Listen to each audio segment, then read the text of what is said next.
St. Peter's, named after the apostle considered by Catholics to be the first pope, the basilica's curved colonnades representing the open arms of an embrace.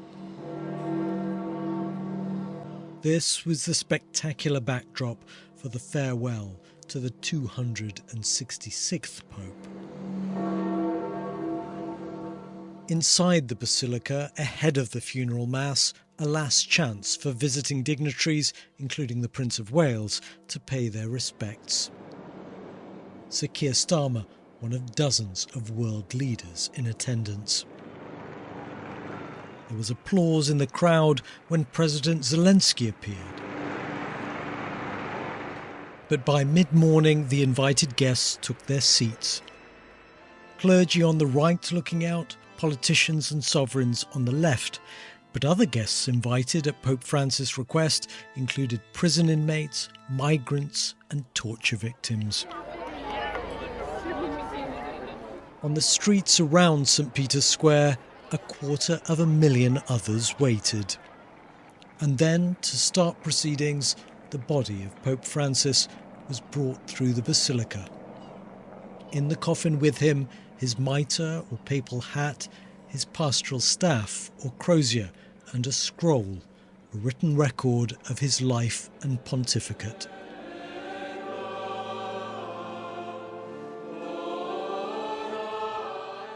There was gentle, spontaneous applause through the huge crowds as the coffin emerged into the light.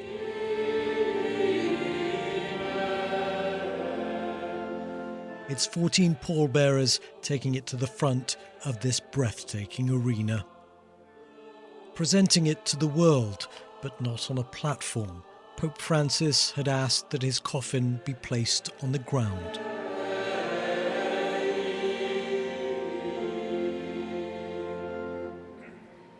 Dominus pascit me, et nihil mihi derit.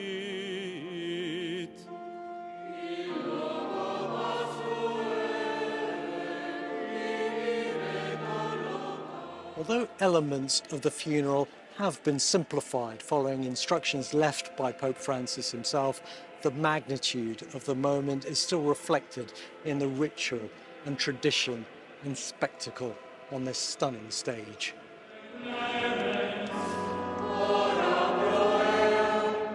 It was 91-year-old Cardinal Giovanni Battista Re who presided over the Mass and delivered the homily, reflecting on the things Pope Francis cared about, his opposition to war, his passion for the environment and for the dignity of migrants.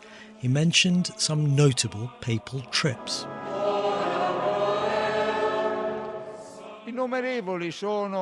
It is significant that Pope Francis' first journey was to Lampedusa, he says, an island that symbolises the tragedy of migration, with thousands of people drowning at sea, as well as the celebration of a Mass on the border between Mexico and the United States.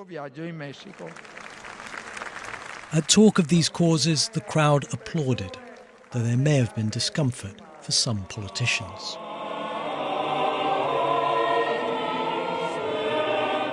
At the end of the Mass, there was a final blessing for Pope Francis. But he wasn't going to be buried at St. Peter's like other popes, but would instead be taken in a converted Pope-mobile to his favourite spot at a different basilica in the centre of Rome. More than 150,000 people lined the streets to say goodbye, a nod to the connection he had to the masses.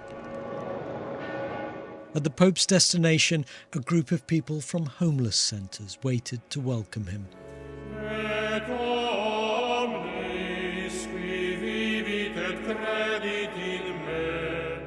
So too did the clergy who'd participate in the final part of today's ceremonies.